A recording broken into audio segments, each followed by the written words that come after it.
हिंदी में यूपीएससी की तैयारी से संबंधित प्रोग्राम्स को देखने के लिए सब्सक्राइब करें स्टडी IQ-IAS हिंदी।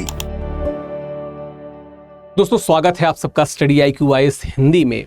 और ये हमारी एक नई सीरीज है जो अगले 3 दिन लगातार आपको स्टडी IQ-IAS हिंदी के प्लेटफॉर्म पर देखने को मिलेगी, जहां पे मैं और पंकज सर क्रमागत रूप से भारत के स्वतंत्रता इतिहास के जो विशेष पन्ने हैं उनका सिंहावलोकन करेंगे। देखिए, आज जिस विषय पे हम बात करने वाले हैं वो इस बात पे कि भारत जिस आज़ादी की मांग कर रहा था, जो 15 अगस्त 1947 को मिली, वो सीधी आज़ादी क्यों नहीं थी। क्योंकि पहले हम स्वराज की बात करते हैं, फिर स्वायत्तता और डोमिनेंस स्टेटस की बात करते हैं, और फिर आखिर में पूर्ण स्वतंत्रता की बात करते हैं। तीनों चरण जो है वो बेसिकली, अगर आप थोड़ा इन डेप्थ में जाएंगे तो ये तीनों चरण कहीं ना कहीं जो भारत की आज़ादी के प्रति सोच थी उसको दर्शाते हैं। स्वराज, स्वायत्तता और स्वतंत्रता का ये जो प्रसार है, ये जो दिशा है, ये कहीं ना कहीं ये बताता है, ये समझाता है कि ये आज़ादी अचानक नहीं मिली। ये जो आज़ादी जिसकी हम बात कर रहे हैं, हम आप उस पर गर्व करते हैं, 15 अगस्त को हम उसे मनाने वाले हैं, ये यूं ही नहीं मिली। ये मानसिक, राजनीतिक और रणनीतिक विकास का नतीजा था जो क्रमागत रूप से भारत में देखने को मिला। और आज हम इसकी ही बात करेंगे। तो चलिए शुरू करते हैं ये सफर, बात करते हैं इससे जुड़े सभी सोपानों की। हेलो स्टूडेंट्स, अब तक आप ये समझ गए होंगे कि हम भारत के स्वतंत्रता इतिहास को विभिन्न विचारों, विचारधाराओं एवं अवधारणाओं के क्रमागत विकास और उनके द्वारा अगली नई विचारधारा के सृजन, इस श्रृंखला के तौर पर देख रहे हैं। हम वास्तव में यह जानना चाहते हैं कि वे कौन सी विचारधाराएं थीं जिन्होंने भारत की स्वतंत्रता इतिहास को एक नई गति दी, एक नई ऊर्जा दी। अगर हम देखें तो शुरुआत होती है बाल गंगाधर तिलक की बहुत व्यापक तौर पर स्वराज की मांग से। यद्यपि स्वराज का आज का जो अर्थ है वैसा अर्थ 20वीं शताब्दी की शुरुआत में नहीं था। आज जैसा हम स्वराज को समझते हैं, जैसे हम आज़ादी और स्वराज को इक्वेट करते हैं, वैसा नहीं था। वास्तव में 20वीं शताब्दी की शुरुआत में स्वराज का सीधा सा अर्थ हुआ करता था अपना शासन। स्वराज मतलब अपना शासन, खुद का शासन, लेकिन यह शासन किसके अंतर्गत? यह शासन ब्रिटिश शासन के अंतर्गत।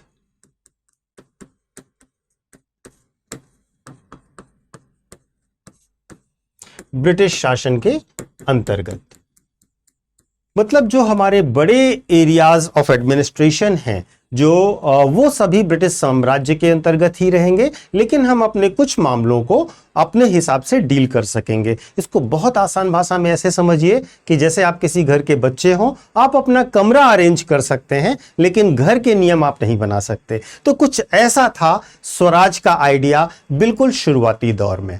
अब इसके बाद ये जो स्वराज की मांग थी, वास्तव में स्वराज की मांग को सबसे ज्यादा बल मिलता है बाल गंगाधर तिलक जी के द्वारा।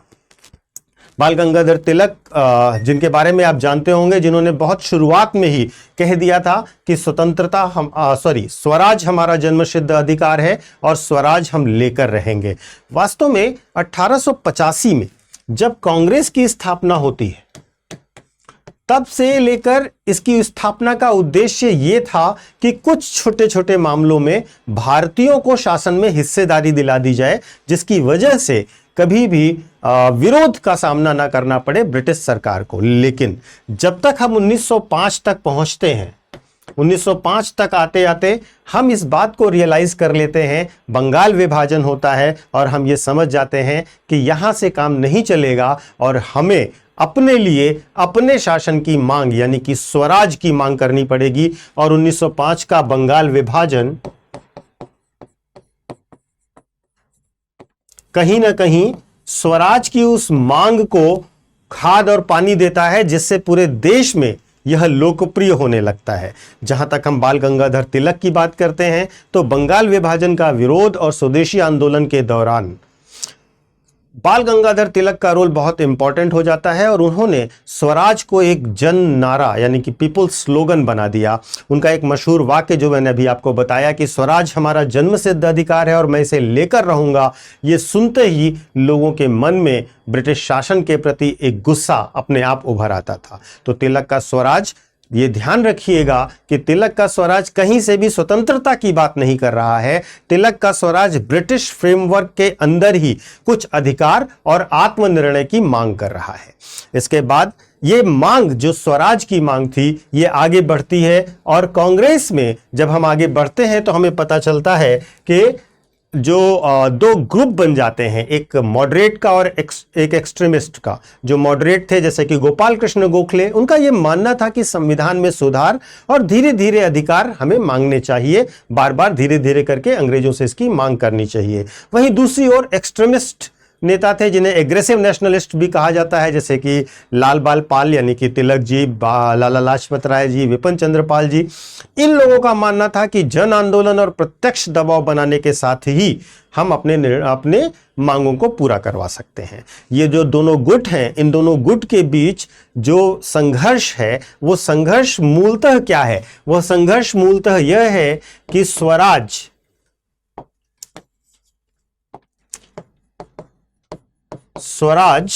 इसका क्या मतलब रखा जाए, मतलब इसके क्या तात्पर्य निकाले जाएं और कौन सी प्रक्रिया अपनाई जाए जिससे ये स्वराज हम प्राप्त कर सकें। तो यहां पर स्वराज के तात्पर्य और स्वराज की प्रक्रिया को लेकर विवाद था मॉडरेट और एक्सट्रीमिस्ट के बीच में, और इसी के बीच में 1907 के कांग्रेस सेशन में कांग्रेस का ये टकराव खुद कर सामने आता है, जो कि आप हिस्ट्री में पढ़ते हैं। इसके बाद भी जब हम देखते हैं कि स्वराज को लेकर के आगे क्या कार्य हुए, तो हम देखते हैं 1909 का मॉर्ले मिंटो सुधार। तो 1909 के मॉर्ले मिंटो सुधार में अगर आप देखें तो मॉर्ले मिंटो सुधार स्वराज की इस मांग को सेटिस्फाई करने के लिए ही आया था, जहां पर उन्होंने विधान परिषद में कुछ भारतीयों को जगह दी थी।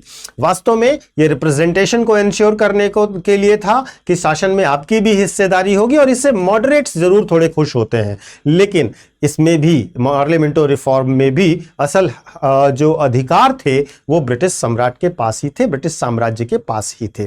तो इसे यहां से ये चीज बिल्कुल क्लियर हो गई मॉर्ले मिंटो सुधार से कि अगर स्वराज पाना है तो आपको संगठित जन दबाव और आंदोलन की रणनीति अपनानी पड़ेगी। इसके बाद अगर आप देखें तो 1911 में दिल्ली दरबार होता है और जॉर्ज पंचम जो है वो दिल्ली दरबार में आते हैं और बंगाल विभाजन को रद्द कर देते हैं।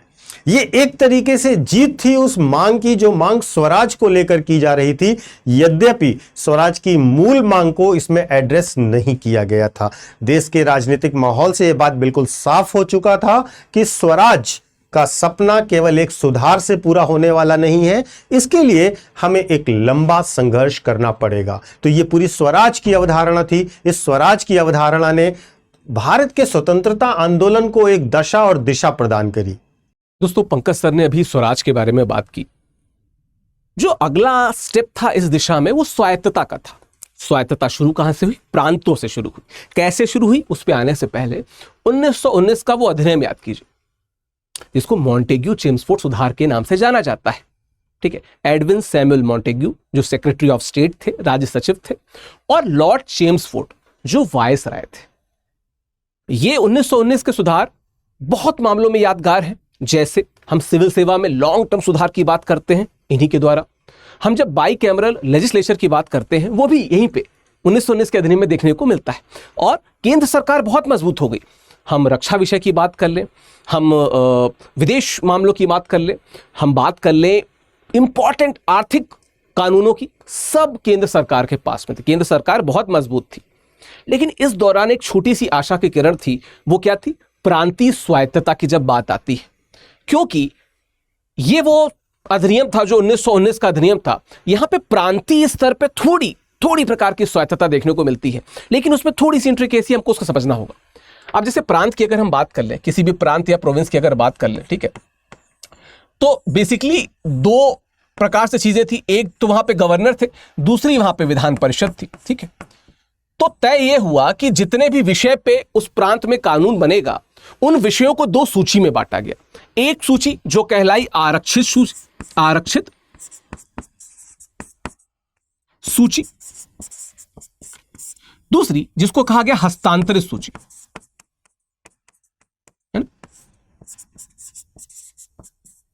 ठीक, आरक्षित सूची क्या है? आरक्षित सूची वो है जिसमें गवर्नर अपने साथ के सिविल सर्वेंट के साथ मिलकर कानून बना सकता था। हस्तांतरित वो जिसमें विधान परिषद बना सकती थी। मैं स्पेशल क्यों कह रहा हूं? जो अभी मैंने सेक्रेटरी ऑफ स्टेट की बात की या गवर्नर जनरल वगैरह पोस्ट के जो लोग थे, वो प्रांतीय स्तर पे इनके विषयों से छेड़छाड़ कर सकते थे, पर यहां पे नहीं कर सकते थे। हां, यह जरूर है कि प्रांतीय स्तर पे गवर्नर इसमें छेड़छाड़ कर सकता था, तो इनडायरेक्टली गवर्नर के जो प्रांतीय स्तर पे गवर्नर था उसके पास पावर थी। जो स्वायत्तता दिख रही थी दरअसल वो नहीं थी।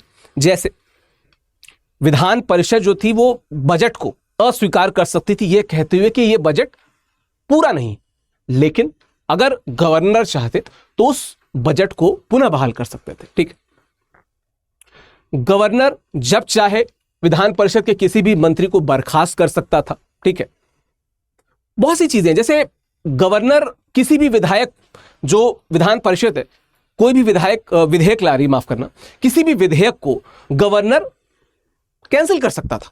वो वीटो उसके पास था, वो वीटो शक्ति उसके पास थी जो गवर्नर के पास थी, जहां पे वो इस प्रकार के किसी भी विधेयक को कैंसिल कर सकता था जिसको ठीक नहीं लगता था। तो जो स्वायत्तता ऊपर से देखने में लग रही थी कि है, वो दरअसल नहीं थी। और जब आप थोड़े आगे बढ़ेंगे तो आप एक चीज देखेंगे कि 1919 का ये जो अधिनियम था, 1919 के इस अधिनियम के पर्यवेक्षण के लिए एक कमीशन भारत में आता है। ठीक है, लगभग जो कि 1918 में यह रिपोर्ट बननी शुरू हुई थी, 1919 में अधिनियम के रूप में आई थी और 22-23 तक इसके प्रभाव देखने को मिले थे। नवंबर 1927 में कमीशन की स्थापना होती है, जो समय प्रधानमंत्री स्टैनली बाल्डविन थे उनके द्वारा, जिसको साइमन कमीशन कहा गया। साइमन कमीशन को कहा गया कि आप जो भारत में एडमिनिस्ट्रेटिव और इस प्रकार के रिफॉर्म्स होते हैं, एक बार उनको गो थ्रू कीजिए और कुछ रिकमेंडेशन आपसे चाहिए होगी। भारत में इसको लेकर विरोध शुरू हुआ, क्योंकि जब हम 1919 की बात करते हैं तो वायसराय के परिषद में 3 भारतीय थे, प्रांतीय स्तर पर बहुत से भारतीय थे, लेकिन जब साइमन कमीशन की बात करते हैं तो उसमें कोई भी भारतीय नहीं था। ठीक है, कोई भारतीय नहीं था। हम सबको पता है कि वो साइमन कमीशन का जो विरोध हुआ, ठीक है, और ये साइमन गो बैक के नारे लगे। आप ऊपर साइमन कमीशन की फोटो भी देख सकते हैं। साइमन गो बैक के जो नारे लगे, भारत में जो क्रांति की नई चेतना थी उसको शुरू करने में इनका बहुत योगदान है। वो लाठीचार्ज याद कीजिए, जब लाला लाजपत राय को उस साइमन कमीशन के विरोध वाले मार्च में लाठीचार्ज में हमला होता है, उनकी मृत्यु हो जाती है और उनका बदला लिया जाता है लाहौर में। तो क्रांति की नई चेतना स्फूर्त करने में योगदान तो इसका था, पर जिस कारण से यह आया था उसका बड़ा विरोध हुआ, क्योंकि 1930 में साइमन कमीशन ने 2 भाग में अपनी रिपोर्ट प्रस्तुत की और द्वैध शासन को समाप्त करने की बात की। और उसको, यानी कि साइमन कमीशन को यह दिख गया था कि जो प्रांत की भी हमने बात की ना, यहां पे जो हमने प्रांतों की बात की, ये जो प्रांत हैं यहां पे प्रतिनिधिमूलक सरकार नहीं लग रही थी उनको। सही बात, ये गलत नहीं थी, उन्होंने प्रतिनिधिमूलक सरकार की बात की थी, लेकिन फिर वही बात कि कोई भारतीय था नहीं। जब कोई भारतीय नहीं है तो हम कैसे मान लें कि साइमन कमीशन का जो निर्णय है वो रिप्रेजेंटेटिवली सही होगा? निर्णय सही नहीं दिखता है। ठीक है, लेकिन फिर क्या होता है, जब 1927 में विरोध हुआ, 1927 में ही हमको मद्रास में अधिवेशन देखने को मिलता है। जब कांग्रेस मिलती है, कांग्रेस कहती है कि नहीं, हम अपनी एक रिपोर्ट लाएंगे। ठीक है, हम एक रिपोर्ट प्रस्तुत करेंगे, एक उपसमिति बनाएंगे, रिपोर्ट प्रस्तुत करेंगे और हम अपने हिसाब से भारत के संवैधानिक भविष्य की बात करेंगे। ये तो इसमें बहुत मतभेद होता है, लेकिन अंततः एक उपसमिति बनती है जिसका नेतृत्व कौन करते हैं? मोतीलाल नेहरू जी, जवाहरलाल नेहरू के पिताजी। दिसंबर 1927 में मद्रास में अधिवेशन हुआ था। उप समिति ने जो रिपोर्ट प्रस्तुत की, उसी रिपोर्ट को नेहरू रिपोर्ट कहा जाता है। और ऐसा मान सकते हैं आप कि यह पहली रिपोर्ट थी जिसने भारत का भविष्य में प्रॉपर विधिवत कानूनी स्टेटस क्या होगा उसकी बात की, यानी कि डोमिनियन स्टेटस की बात की। ठीक है, बहुत सारे लोग शामिल थे इसमें, तेज बहादुर सप्रू, MS अन्नी, मंगल सिंह, बहुत सारे लोग शामिल थे, जिसमें क्यूमुलेटिवली ये डिसीजन लिया गया कि भारत भविष्य में डोमिनियन स्टेटस की तरफ देख रहा है। डोमिनियन स्टेटस क्या है कि आंतरिक मामलों में तो भारत के नेता और भारत की सरकार ही काम करेगी, बाह्य मामलों में जो ब्रिटेन की सरकार है वो काम करेगी, बिल्कुल वैसे ही जैसे कॉमनवेल्थ में वो अलग अलग देशों, कनाडा वगैरह के लिए वो करती थी। इसकी बात हुई, लेकिन बड़े स्तर पर इसका विरोध हुआ। खुद उनके जो सुपुत्र थे जवाहरलाल नेहरू या आप बात करें वल्लभ भाई पटेल, बहुत विरोध हुआ इसका, बहुत इसका विरोध हुआ। और अगर मैं आपसे कहूं कि यह विरोध जायज था तो बिल्कुल जायज था, क्योंकि कांग्रेस का जो युवा नेतृत्व था वो पूर्ण स्वराज की तरफ देख रहा था। और जब 1929 में लाहौर में हम पूर्ण स्वराज की मांग देखते हैं, जो 1929 में लाहौर अधिवेशन था, तो यह बात पूरे तरीके से साबित हो जाती कि अब भारत डोमिनियन स्टेटस की तरफ नहीं देखेगा, संपूर्ण स्वायत्तता की तरफ देखेगा। खैर, जब मैं नेहरू रिपोर्ट की बात कर रहा था तो मुझे याद आता है कि मुस्लिम लीग ने भी इस पर रिफॉर्म किया और 1929 में मोहम्मद अली जिन्ना ने अपनी 14 सूत्री प्रस्ताव जो था वो प्रस्तुत किया था, जो नेहरू रिपोर्ट से भिन्न था। उस पर बात फिर कभी करेंगे। अगर आप थोड़ा सा भी चैतन्य अवस्था में इस वीडियो को देख रहे हैं तो कमेंट बॉक्स में बताइएगा कि वो 14 सूत्री प्रस्ताव क्या था। इसके आगे हम बात करेंगे संपूर्ण स्वराज के उस प्रस्ताव की जो बेस बना 26 जनवरी 1950 का। तो इसके बाद हमने देखा कि हम स्वराज की बात कर चुके, हम बात कर चुके स्वायत्तता की। अब आती है बारी स्वतंत्रता की। तो स्वतंत्रता की मांग का जो इतिहास है, जो सोच है, जब हमारी स्वायत्तता की मांग पूरी नहीं हुई, उसके बाद भारतीयों ने यह निर्णय लिया कि हमें कहीं ना कहीं सीधी बात करनी होगी, हमें स्वतंत्रता की बात करनी होगी। स्वतंत्रता की यह बात शुरू होती है कांग्रेस के लाहौर अधिवेशन से 1929 में, और इसमें पंडित जवाहरलाल नेहरू इस अधिवेशन के अध्यक्ष बने और इस अधिवेशन में बिल्कुल स्पष्ट तौर पर एक ऐतिहासिक प्रस्ताव पारित किया गया कि भारत को अब ब्रिटिश साम्राज्य का हिस्सा बनकर नहीं बल्कि पूरी तरीके से स्वतंत्र राष्ट्र बनकर रहना चाहिए। यानी कि अब मांग की गई पूर्ण स्वराज की।